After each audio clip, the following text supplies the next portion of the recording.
Hey, it's Kristen, and welcome to Repair University OE Live. We are so glad that you joined us today. We're back in the shop, guys. We are back in the shop. So last time y'all were here, it was what, like 102, and today it's 42? Yeah. It's a month. Now, 42 isn't bad, but I mean, still, it's just and Well, last week rainy when we did the live show, it was pretty nice too. Yeah. Yes. But last month, forget it. It's a very, it's Arkansas, where they say if you don't like the weather, hang around 5 minutes, it'll change. Why couldn't it be like last The other week? night, Last week was the other nice. night in the hotel, it was thunder and lightning so bad it woke me up. Boom. That's why I slept so good. Oh, we miss it here. All right, guys.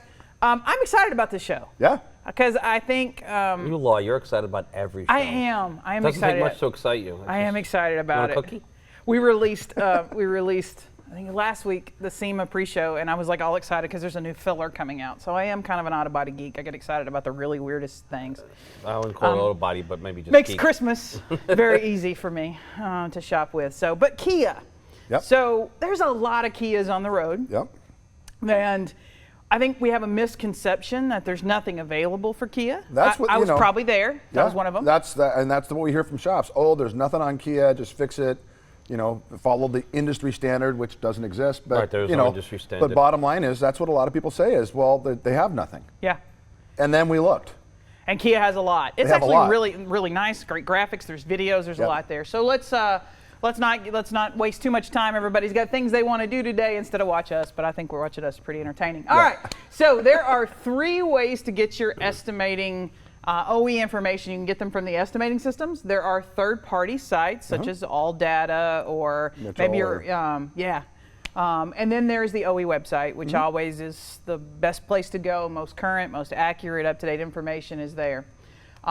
Especially with Kia. I think we found a lot of the third-party providers didn't have anything on Kia, but which might have been, I want to say, adding to the myth. Yeah. That there wasn't anything Yeah. there. All right, well, like we start every day. We started on the iCar RTS portal. Yep.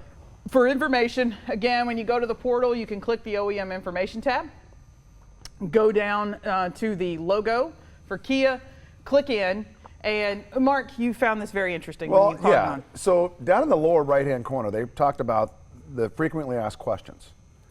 And so I clicked it, and the next slide, you'll see, boom, there are tons of questions about Kia. And a lot of them are, is there a sectioning recommendation? What can I do about this? What can I do about that? And then what we're going to show later on is when we go to the OE website, had they just gone there, it's all there. Yeah. Well, it's a problem. Nobody wants to read and nobody wants to research. They want somebody to hand stuff to them. I think and a we lot have of those that. questions you see in the iCar RTS are real, Ask iCar, are usually laziness. Yeah. Well, we have a lot of that in the industry. I mean, everybody thinks, oh, they should just put it with a part, or the OE should give it to me. It should, when I order, it should come with it. We have a lot of that, but I would say a lot of this is that misinformation of thinking there was nothing there to begin with. And later on, when we jump through a few more slides in the RTS, actually a lot of these questions could be answered with the information in the RTS. Yeah, RTS, the guys up in Appleton and the guys and the girls, I should say, because Danielle and Susan do a lot of this work for RTS, Yep. but the folks up in Appleton are doing a fantastic job. So once we're in the Kia section, besides those frequently asked questions, Yep. which are some good insights, it's always like read before you ask the same question Right, twice, right? exactly. If we could just get that on Facebook, it'd be fantastic. All right, so Kia position statements. Does Kia have them? And well, they do. They do. They got 5. 5 of them. What do those 5 deal with? Well, the 5, so the pre and post scan is kind of what a lot of manufacturers have, and then the other 4 deal with parts, aftermarket parts, used parts, structural parts, etc. So basically 4 parts, position statements, and the pre and post scan. And then one scanning one there. And the scanning one's fairly recent. I want to say within the last year, is that? Yeah. Okay. So if you ask, does Kia have a position on pre and post scanning our cars? The They do. answer is yes. Yep. And they say it needs to be done on every vehicle all the time. Yep. So get in there and get that done. Then partial restraint systems. Of course, this has been our theme this year. It has, yeah. Accidentally a theme. We kind of didn't even intend for it in February, and then it got everybody's attention. We're like, we'll just keep We'll poking just keep this going bear. there, yeah. Yeah. So through the RTS portal, you can go and click restraint systems. And you notice that what they're specific about is the model. It's not just Kia. It is the Kia 2017 Kia Forte 4-door. That's a great Specific. point, because we used to talk about this all the time. I want to say back late 90s, early 2000s, when we were talking about head notes and footnotes in the estimating system. Because back then in the estimator world, those were your directions, right? That was your guiding light. That was really what you looked to. And we would come in and basically say, hey, those head notes and footnotes in the estimating system are general for the make, but you really need to dive specifically, especially when it comes to SRS systems, into make, model, year, and specifics. Because I remember Doug Gann and airbag diagnostics and all the cool stuff that he was doing. You know, one Mercedes, I don't have to replace the module, but get up into the S class and you do have to replace the module. So, there was not a Mercedes general. It made a difference. Yeah, made a big difference. So I learned a lot about airbags from Doug. Yeah, maybe he'll come back one day and teach us airbags again. So restraint systems, for what do they have? Do they have the same stuff that we've been reading from the other OEs? This one's a little more limited. It's if the airbag deploys, then we have to replace these things and check these things. They don't specifically, from what I could find in the website or through the RTS, they don't specifically have a check like General Motors said, check all these things in any collision. We didn't find that with Kia. Yeah. Well, you should still check the seatbelts. Absolutely. iCar and their older, excuse me, and their older programs on restraints, and then the newer program on restraints always mention the same thing. You know, check the belt webbing, unravel the entire belt, listen for any abnormal noises, do a static test, which is just to jerk on the seatbelt to make sure it locks up the pendulum. The lock system locks up. If it doesn't, then you'd have to take it out and do a static test by trying to hold it and move the pendulum to see if it works or not. And you should, good practice of clicking the seat belts together to make sure the tongue or the chrome portion goes into the buckle area. Make sure that works properly. Yep. Make sure the buckle sits right, because sometimes you don't know if the pre-tensioner is in the seat belt or if there's a compressible buckle that you may not notice right away, and that you want to check that. Even though they don't tell you to do it, it seems to be a standard practice, and you should be aware of it and just check it out. You don't want to finish a car and then find out the rear seat belts are locked up or passenger seat belt doesn't work or something like that. So it's probably a good idea to just do it, and maybe they're just assuming that you know enough to do that. Yeah. You don't know. And a lot of this is common sense. You got to check the seat belts, whether the manufacturer says specifically to do it or not. It's kind of common sense. Yeah.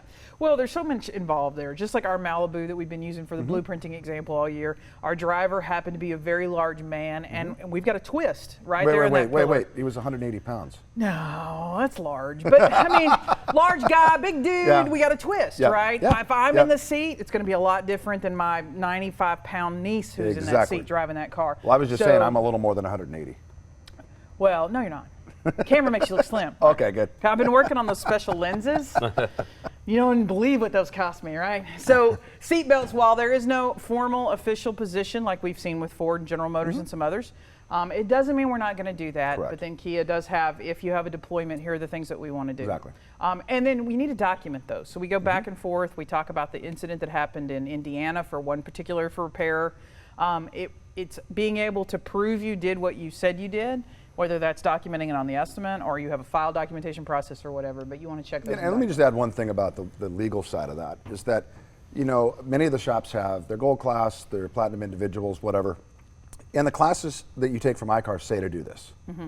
So to stand behind saying that the OEM didn't say to do it, but yet you took the iCar class saying to do it, there's some responsibility that goes with that on a legal level. Yeah, well, I think that's why they have those classes. I mean, Absolutely. You basically got organizations trying to put all the information out there possible to teach you to make the right decisions. So I can hand you a fish or teach you to fish. Exactly. And the classes that are available does a great job of trying to teach people how to fish. The problem is that too many people in this industry, and we see it all the time, want to try and prove why they have to do something to the wrong people. Yeah. They don't get the customer involved. You're right. They don't talk to the customer. They have an insurance adjuster that they need to prove it to. You don't have to prove anything to the insurance company. Because if you feel you have to prove something to the insurance company, you might as well go to McDonald's to the drive-thru and prove it to the girl standing behind the cashier, behind the register, taking your money, and prove it to her, because that has as much meaning in a court of law as it does prove it to the insurance company. Yeah. You have to prove it to the consumer. If the consumer or the vehicle owner agrees with you, then you move forward with that. It's not your problem. And that's what a lot of people have to realize. Yeah, with we're getting better. all this documentation and stuff. Right. And if it says it in the repair manual, we've seen it on Facebook. Well, there's no position statement, but it says it in the manual. Well, they need a position statement. Who? No. And that's where you get this confusion. That's why, like you said, Kia went into this, and you saw that Kia had a lot of repair information that no one One, didn't go there. Two, well, the position statements are all aftermarket parts, used parts or used in fact. Yeah, but if you read their repair information, there's reasons behind why they want you to do this or why it has to be done We're this getting way. better. Liability and some other things, I think it's really starting to drive home to shops that it doesn't matter what's on the estimate from that third-party bill payer. You're still liable. You're still liable for It's the your repair. final bill. It's what you put down on your final So I think bill. shops are getting better at kind of going. You know, if we put a position statement out, or the OEs put a position statement out for every single thing that all the technicians need to know, that's actually the body repair manual. In fact, it'd be longer than the body repair manual anyway. Yeah, exactly. So we're getting better at it. But let's go back to the RTS portal. We got some stuff there. Calibration requirements again. Yeah. So this is really great. So you got the calibration. You click that. You put in model specific again, and then it comes up with this chart. Now, what's great about this chart is it talks about the different systems and whether, first of all, it'll set a diagnostic trouble code, which is you're going to pick up in scanning, and will it set a dash light? So if we look up there in the blind spot in the rear, it's going to set a diagnostic trouble code with no dash light. So if you start to look and go, wait a minute, you know, there's no dash lights on this car, I don't have to scan. Well, we got to scan because we might have diagnostic trouble codes that aren't in the vehicle that we can't see from the dash. Right.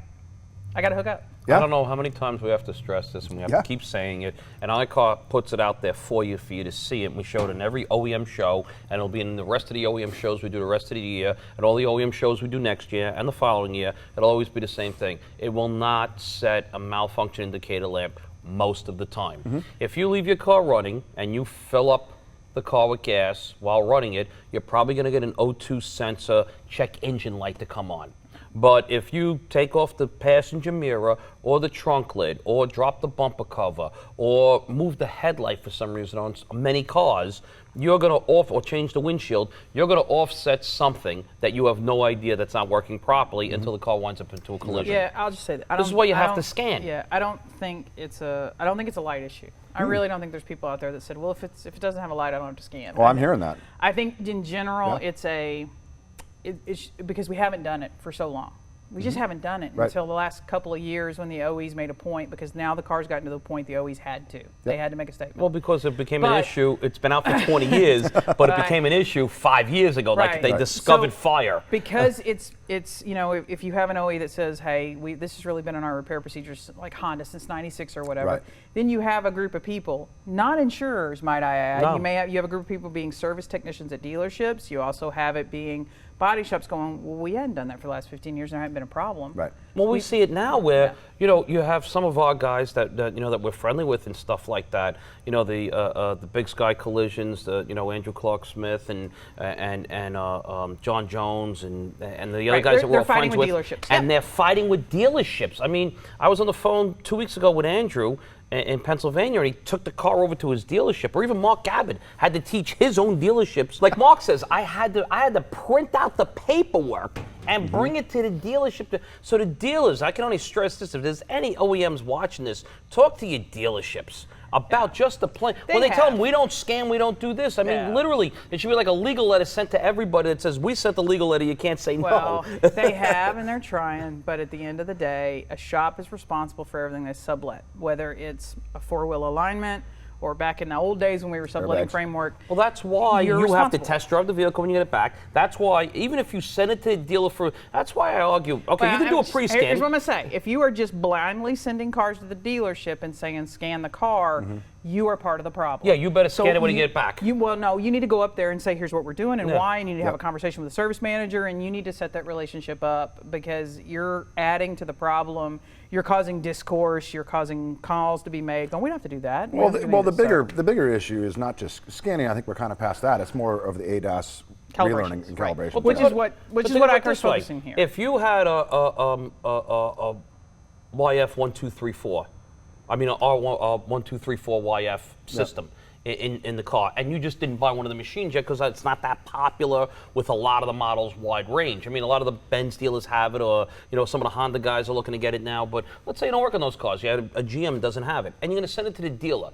You would think at least when it got back, wouldn't you check the AC yourself by turning it on? letting the car run and at least checking just to see if the AC is cool or not? No. Why don't you check work and make sure it's done properly? Wouldn't you call ahead of time and make sure they have the right machine? Okay. Yes. I mean, it's just I'm a little over. We play victims in this industry as body shops and as insurance companies. We both play victims, and I get a shop that calls me and goes, my dealership's doing this, and this to me. You're not a victim. No. You didn't go up there and set the stage. You didn't educate them. You didn't get the repair plan How about this? signed Don't pay out the bill. with the service advisor. You didn't involve. Now you're dealing with the backlogs. So, and then we got calibration requirements. Obviously, I love that feature. Yep. And iCar continues to add to it. The team in Appleton continues to add more and more cars and get it. So the next one, we're going to go into partial part replacement, which is sectioning and replacement of frame rails. And this is really kind of your cheat sheet for when you spend the money to go to the OEM website. What are you going to find? It's just kind of your cheat sheet, and if it says no recommendations or whatever it says, you're going to go into the OE website and it's not going to be there. Yep. But if it says there's a sectioning location, you're going to find it in the OE website. So this is kind of your cheat sheet. Right, so you can decide if you happen to be one of the shops that maybe you don't see a lot of Kias, you're trying to decide, do I want to pay this day rate or what, is it worth it? Then yeah, this is a great tool for that. But there's still a lot of, I think, I saw somebody post this last night, where they were talking about how they used to only look up when they had to section something. And now they're learning that they need to look up all the time. Every car, every time. So we've got to get kind of that myth. It's not just when I'm going to be cutting something in half and welding that I need to go check the OE, because you're about to tell us that there was a goose chase for Headlight. So we're going to get there. We're going to get there. We're going to go there. One of my favorite things, and the reason I start every day on the iCar portal, for me personally, is the iCar news. So there's new articles every day. They're always sharing information, and then they have key specific. articles. Yeah. So I tell when I work with insurance companies, they're always asking, how do we stay on top of this? And they're right. It's not realistic to have every adjuster have a license to every OE or a login, and even a third-party site at $25 or $30 a month per estimating system per 900 adjusters. That gets real expensive. So I get that. I wouldn't have it in my budget. But there are some great resources that prime you for the conversation. So you'll get enough out of the articles and the information that iCar is sharing here on the portal that it just raises your level of awareness. That makes me have a more intelligent conversation when I get to the shop. And then if that shop is getting that information, we're going to get on the same page a lot faster. A lot faster. And we're going to cut out a lot of that friction. So just by raising my knowledge level a little bit. In the old days, remember the iCar Advantage? Oh, yeah. The little newsletter? Yeah. I had an entire desk drawer. I had to have 10 years of those, and I had them sorted and tagged by OE. And that way I could just go to my drawer. I was high tech. pull 'em out. I had mine on CD. I know. CDs weren't in the budget, Mark. But the copy machine was free. Yeah. So some great articles there. And then Kia does have a lot of hybrids on the road, just like some every hybrid other stuff. OE. So there's just a quick place to learn about some hybrid stuff and disable them, etc. Right, so there's some good stuff there. Okay, but where do we want to go? All right, we ready? Let's get to the OE website. Okay. So again, with and we haven't talked about this in a couple of shows, so I want to drive home. Those videos that are over on the right-hand side of the screen, learning to navigate each and every OE is a difficult task. They all put information in different places. Sometimes it's in German, and you have to change your language. Yep. So you got to change your language at different levels. Right. So there's sometimes it's confusing, and so having Thanks, these Larry. videos on how to navigate are extremely helpful. So you watch those before you go into the website. Well, and for preparing for the show, to make sure I knew what I was doing, I actually watched the video. It cut, because I went to I paid the money, away I went, and I went, oh geez, let me go back and watch that video, and it gave me the cheat sheet really quickly. So yeah, they do a great highly job on recommend that. All right, so here we are at the Kia website. Yep. And we're gonna The first thing you're gonna do is you got to read the disclaimer, talks about that, and then if you don't have an account, set one up. It's free. And then once you do that, then you get your choice. Now you get to choose what you want to get in there. So they have a 72-hour option, a 1-month option, or a 1-year subscription. Yep. $1,500 for the year. If you were fixing a lot of Kias, I'd say if you were doing 4 or 5 of those a month, that year option makes sense, yeah. is a great thing. It makes sense. It's easy to space that out, that cost over those repairs. If you see once in a blue moon, then $19 for 72 hours of access is a great thing to have. So we chose our method of pay. I do want to indicate that we pay for these when we do the shows. I personally put a Vico credit card down and yeah. And away so we now went. you're going to start getting Kia parts ads. I will, probably. Yeah. And then so we jump into here. So as soon as you pay your money, you jump into here, and then where do you go? So one of the features that you have, there's a search. You just click there's a search thing where it actually gives you a search tip. So click that. I didn't really use that at all when I went through the website, but just it's there. I didn't follow the rules at all. No. I just kind of, yeah. No, well, I mean, it's there, but I didn't really He didn't follow follow a manual. it. No, I didn't. Made up his own repair procedures. He didn't read. Didn't read. Well, this site, it takes a minute to get used to, but like 10 minutes. Yeah. And then after that, I didn't need to do You were good to go? the tutorial. I really was, yeah. All right, so we've got there. So I got three sections here you want to call out to everybody. Yeah, so there's a just like owner's manual, what would be in the glove box, and sometimes there's information in the owner's manual. I was working with Matthew at Big Sky on a couple of cars, and the seatbelts on Subaru. Subaru said one thing in their website and one thing in their owner's manual. So that's what the customer has. So you might have a reference for that. Right. Tires also in there, absolutely yeah. tires, and they got some videos in here. So some videos on Kia repairs, etc. And then also, how about variant codes for your painters? Oh, isn't that wonderful? Yeah, kind of cool, huh? So, especially Kia's got a couple colors that I just go.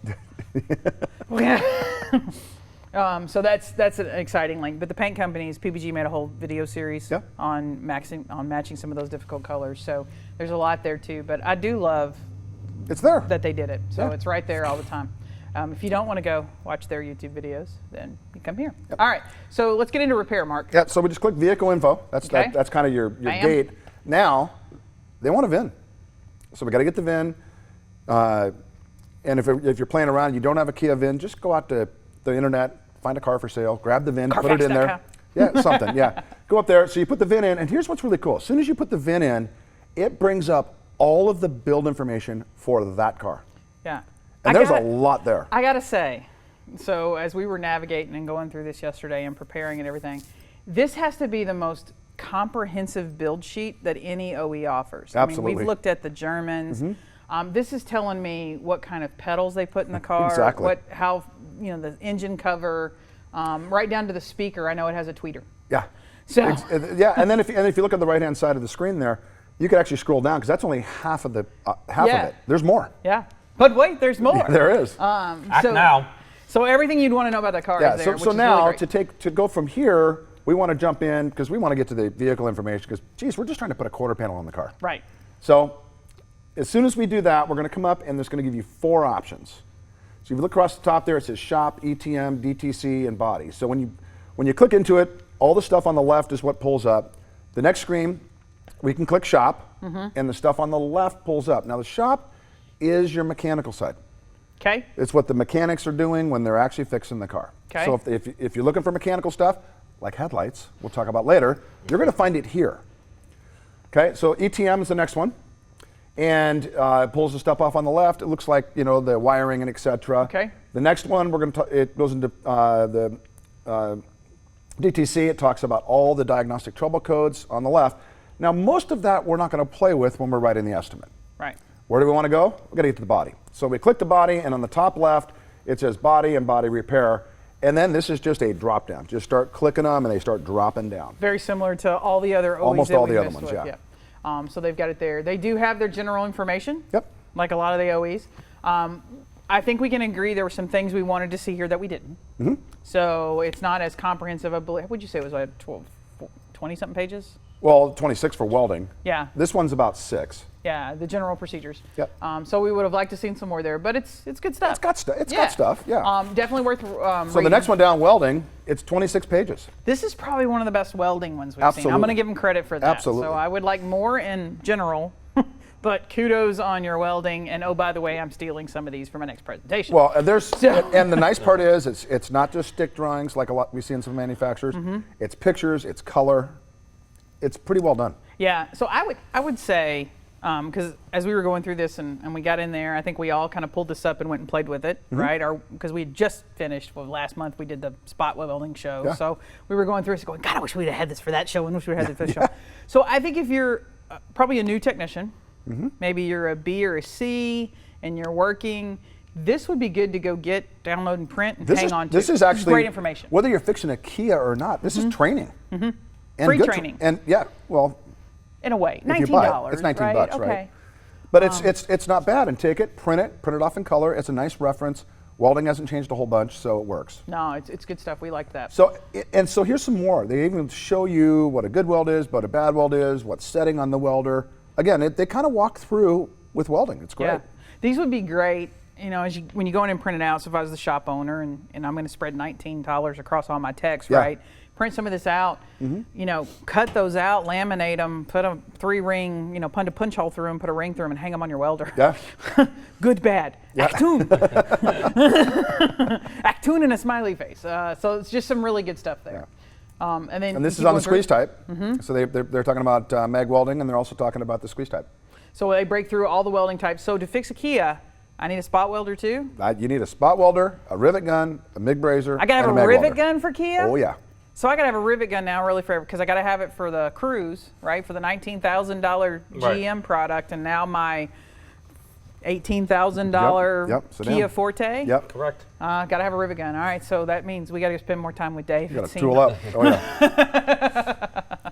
All right. Okay, so the next one down is high strength steel. And again, back to color. They show you in color what you got, what you don't have. And then the next slide we're going to show you is there's 16 pages on this. Ultra high strength steel, what you can do, what you can't do. And pretty much what you can't do is fix it. Can't fix it. If it's dented, if it's bent, so, it's coming out. Yep, exactly. So again, 16 pages, you can print that. Pretty good education on ultra high strength steel if you don't know a lot about it. Right. It's great for estimating. So you may look at it visually and say, I'm going to put a quick tug on that. But because you're in here in the repair manual, you know you can't. You are instantaneously buying that part. That's going to change your cycle time. That's going to change repair or total loss potential for the vehicle. That's a lot of decisions up front in the blueprinting process. Well, it's just in the next slide, what you're going to see is at the top it says, in most cases, ultra high strength steel, hot stamped, will not be deformed or bent and twisted from the external impact. Once it's deformed, it can't be corrected. So if you've got actually a dent in the A-pillar for whatever reason, or the rocker panel, it's done. It's done. You're replacing that entire area. It's not repairable. That's that D-ring. That would be good to know when you're writing the estimate. Right. So you don't put either one danger by making improper repair or drag something out and then it ends up getting a supplement and now it's a total, but you were 2 weeks into it and you wasted the customer's time. It also makes you look at maybe taking some interior trim parts out to be able to see or get access to the back side of it because the outside panel's damaged. And you do know the configuration that they're close together, the panels. If I have enough movement on the outside of the panel, obviously, let's say for example, the lower hinge mounting for the door is pushed in. I'm going to fix that. No, you're not, because the inner panel's damaged. The outer panel could be fixed because it's usually a low-grade high-strength steel or a mild steel. And the problem is the backing piece, or the inside structure piece, is ultra high strength steel, and you can't replace both. You got to replace both. Right. Yeah, and that becomes an issue. And that's partly why we preach every car's got to be measured, and that's not just putting it up on the rack and taking the bottom measurements. That's top and door openings, and that's a full, complete, three-dimensional measuring of the vehicle During the estimating process. Which goes back to my Amy 54 theory. But, nobody listens. Every car, all the time, no matter how severe or non-severe you think the accident Don't worry, I'm is. going to talk about it someday, and everybody's going to jump on me. Right, exactly. Yes, Mark's going to announce it one day, and everyone will go, oh, I think we should do this. All right, speaking of body dimensions and why we say you got to measure, hey, maybe they give us these door opening and dimension measurements because they're expecting us to check them. Yeah. Well, they're trying to give you some tram measurements in case you wanted to do some diagnosis. And once again, they deal with a lot of third world countries that don't have equipment, and they're doing tram measurements and stuff like that. In America, we wouldn't need this exactly because we do have electronic measuring, that we can do on a two-post lift, or not have to have the car attached to the machine, kind of like the Niger machine sitting behind us. We could actually do measurements on a two-post lift with it. But if you didn't, and you had to check it real quick with just a tram gauge just to see, and that goes back to like my EME 54 theory. You measure every car. You can do, you can take your fingers and put it between the rocker and the tire on one side, and 3 fingers fit on one side, the other side only 2. I'm like, oh, you know what? I better measure something here. Yep. I think I have wheel setback. Now you can take a tram gauge and go, I've confirmed it. It is off. Now I need to measure the car. I really have a serious problem here. Unless you put it up and go, oh, I only hit a pothole while driving, blew out a tire, no other physical damage except the lower tire rod. Well, guess what? I should still measure the engine cradle. Yep. So that's where that builds up to why I have to measure. And that they're at least giving you now what a lot of GM does this, but not every company gives you all these measurements. So this can actually help out to do some quick Like I measurements. said, it's good stuff. Well, we and got in there. and when we did this, we didn't grab them all. This is just the side Yeah. and the front, but we also have the trunk, the underbody. I mean, just keep going through. You can see all the different. Yeah, there's good quality information. Mm-hmm. So if there's that misconception of there's no information on fixing Kias, well, there's a You lot. don't have to wait till we So, get into the frame rack when we fix it. No, Yeah. this is in the estimate process. Yeah. So let's get into body panels, right? Okay, so now we're still trying to get to where we're going to Yeah. replace a part. We're getting there. So general information, and this is 12 pages, and we can't show, it's only an hour show. Yep. But this is where you get your weld symbols and all that stuff, and so this is a good reference to go in, look at all 12 pages, and maybe print it out. It's But very similar to Toyota. So if you're Yeah. used to Toyotas, with your outer, middle, and inner, you can see some of the markings. They're very similar to that of Toyota. Now, I don't know if they use the same company to write it up for them, or they just use their R&D or whatever, but this will make it a little bit easier that, if you use a Toyota, Kia shouldn't be that Similar. bad for you to It's read similar. or understand. It's similar Yep. in the hieroglyphics, I guess you would say. Not a lot of writing, but a lot of pictures trying to guide you through it. Yep. And we've got our weld counts. We've got where our spot welds are going to go. It's some great detailed There's information. symbols, absolutely. Right. Even where we're going to seal. Right. So now let's replace the frame rail. Okay. Now there's Total. 2 sections here. Oh, sorry. Well, we got Inside information, so we voice. don't have to total it. So there's 2 sections. One is body repair, Okay. and then the other one is replace procedure. And you got to go to both. So let's just go real quickly to the body repair. So this Okay. is like the frame rail. This is where you're going to put it in. And then if we go to the repair procedure, it's all the other things we got to do to replace that frame rail. So you got to go to both, not just one. So pull those both up, lay them side by side, and then that's how I'm going to and build they're going to mine. they're going to work together. They're not the same. Okay. So when you're going to replace a part, you got the body repair and the procedure. 2 different tabs to Like pull. in this So if you particular, just go to the one, you're going to be missing. You're going to right, miss Okay. well, because in this particular one, where you cut the frame rail, the lower unirail, you have to remove that front apron assembly. Yep.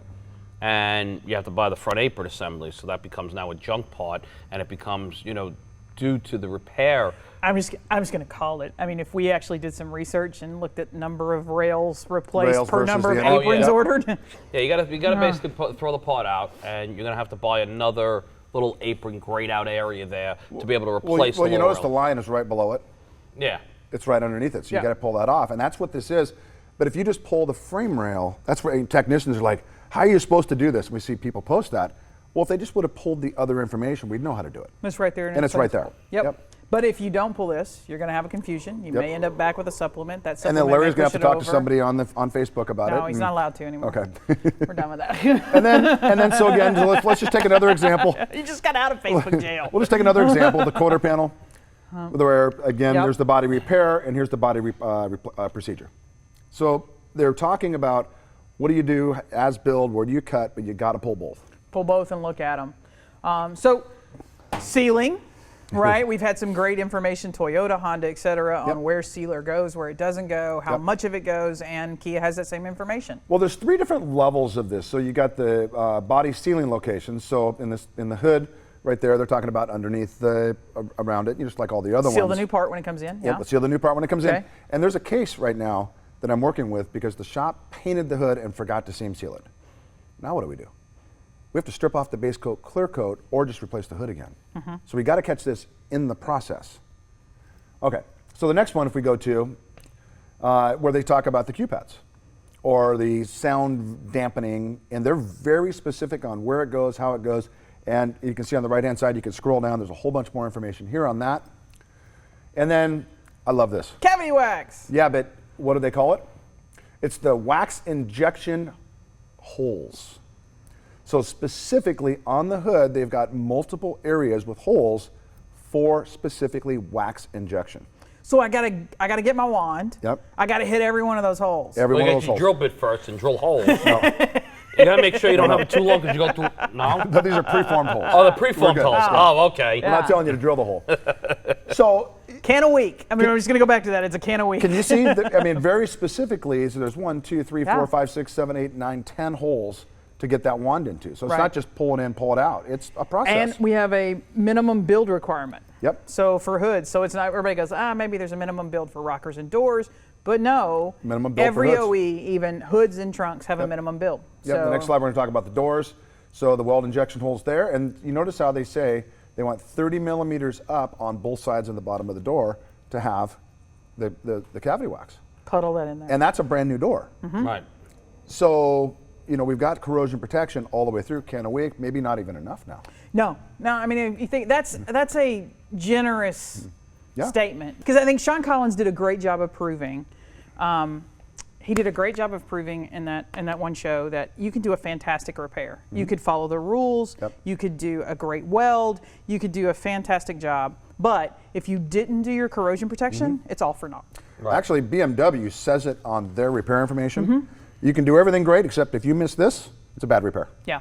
It's one So of those things. Kia's done a great job of, putting wax injection holes and being specific about how it's supposed to look. Yep, it's good stuff. So go through it. Now, plastic repair, right? Bumper We've repairs. talked about it a lot. Some people, I think even though how we feel about plastic repair, Larry and I have opinions about it, but then some people have taken it and says, well, the OE says you can't do plastic repair. Not true. The OEs have plastic They repair have some stuff, positions. So yeah, you're still there. Still in Stay jail. there. So, and Kia does too. Kia has some rules on plastic repair. Exactly. Some So, pretty and then they go even further than that because they tell you what it is, what you can repair, no more than 4 inches, can't go all the way through. So those pictures we see of the bumper torn in half, and the guy's like, I can fix that. Kia says don't do that. Right. Now, they also give you a flow chart on how to do it, and then on the next screen, if we go to that, they get kind of specific on exactly how to repair plastic. Yeah. So not just, blanket saying it out there, they're trying to train you in the process. So there's a whole bunch of information on plastic repair. So it's not only how to fix the car or, where to section it or whatever, they got great information to teach you how to repair the car. Yeah, I'll say Kia has we talked about welding again with the plastic repair. They've got some great stuff in here that if I think if I put my insurance hat back on and I was estimating supervisor again, these are things I would print off and hand Absolutely. to my estimators and say, take this with you. Because copies are free. Yeah, copies are free, Yeah. and the copier didn't cost me. Yeah. I didn't have that in my budget. Yeah. So I would hand those out and PDF them and email them around, but Yep. it's just good, great information. So if you're a beginning tech, whether you're in school or you may be the C-Tech in a shop, Polyvance and folks at RSG and Norton and all these people have some great training material available for bumper repair. Yep. But then this is also available It's from the the same OE. thing, yeah. BMW, we loved the stuff that BMW had available. So, and there we go, print's free. But So this right here, so knowing that, let's just say we're going to replace a headlight. So a few things we're going to do with the headlight. First of all, we got to remove the headlight. Second of all, we got to put it back in, and then we're done with that, we have to aim it. You So- read all that in the thing that you had to take it out if it's damaged and put a new one in if it's not?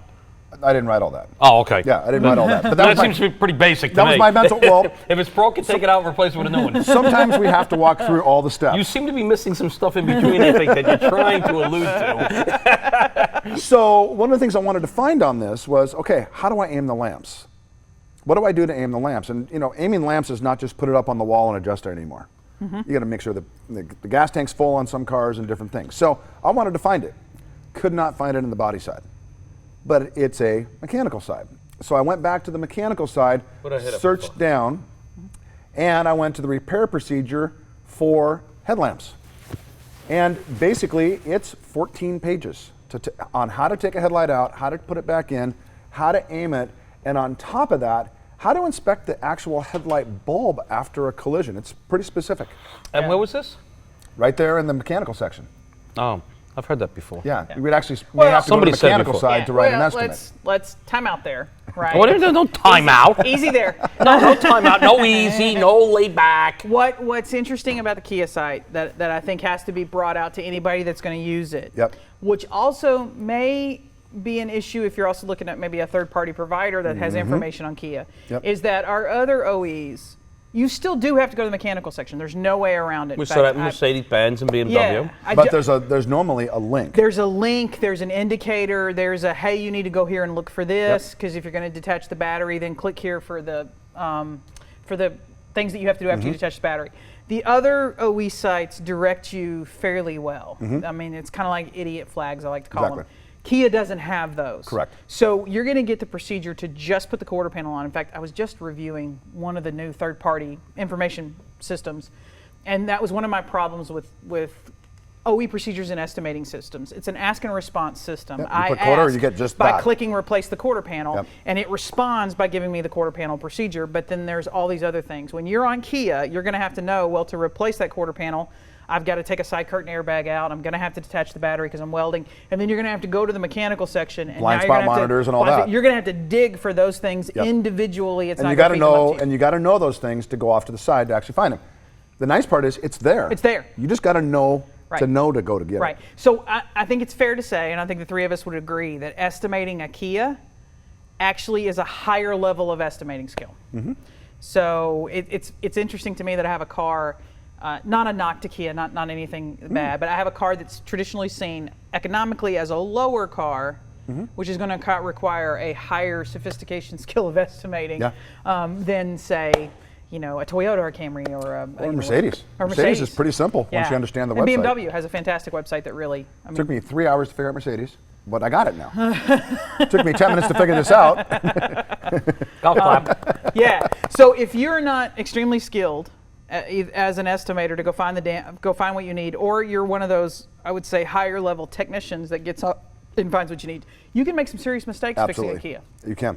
And unintentionally, Right. with some of the best laid plans. Or I mean, who would think that if you have a headlight, you're going to replace a headlight, there's a 14-page document on specifically what to do. And that's, if you actually scroll through it, invite everybody, if you get into the website, go in there, read this document. It is to a degree on how to turn the screws, which way, what direction, how to fit everything together. Well, one thing important is to remember that nothing on a car stands alone anymore. So Right. it's not just a headlight or a door handle anymore. Right. We have this mobile computer that's talking to the whole car the entire time as we drive toward autonomous. So as we get to this autonomous stage, the headlights go with the road and the windshield's watching the driver to see if they're sleepy.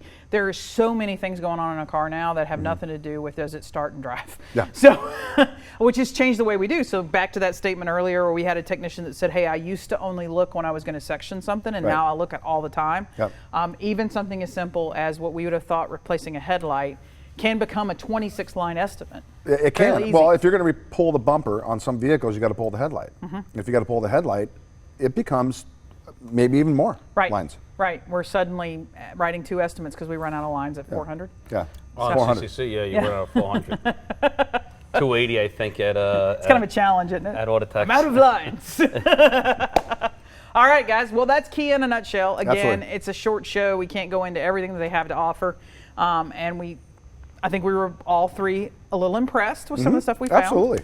There's some things we'd like to see differently, but above all, Kia does have some great information available. Well, and for that's the big repairs. thing that most people have said is, well, Kia doesn't have anything. Actually, they got a lot. Yeah, good And stuff. just go there. Good stuff. So we still just have, I feel like what is it, that Harry Potter, the one that shall not be named, that still doesn't have procedures. But maybe we're getting there. I know there's That's a why I lot of totaled folks. them all out. Yeah, there's a lot of folks hard at work at that, and they're Yep. making progress. Yep, So hopefully absolutely. they'll keep going to that, and then we will be able to do a show on them. Absolutely. Maybe. All right. Well, next month we will be back here post SEMA. Hopefully we all three survive. It's the craziest week of the year, period. And then you add Halloween on top of it in Vegas. Halloween, SEMA, Vegas. Yeah. Yeah. All in better- one shot. I better start like stretching and working my liver early. Okay. All right. Well, we'll be back here next month. And if you have any questions about anything that we covered today, or you want to know more in detail, well, you can always reach us here on Facebook. Mark and Larry are on there as well. Put a note to them in the bottom. They read all the comments if you're watching us on Facebook Live. If you watch the replay on YouTube, you can put a note in the comments there, and And we we'll be still happy catch to them get there. you an answer, Yep. or hit us up on the website. We'll see you next month. Thanks. Right. Thanks.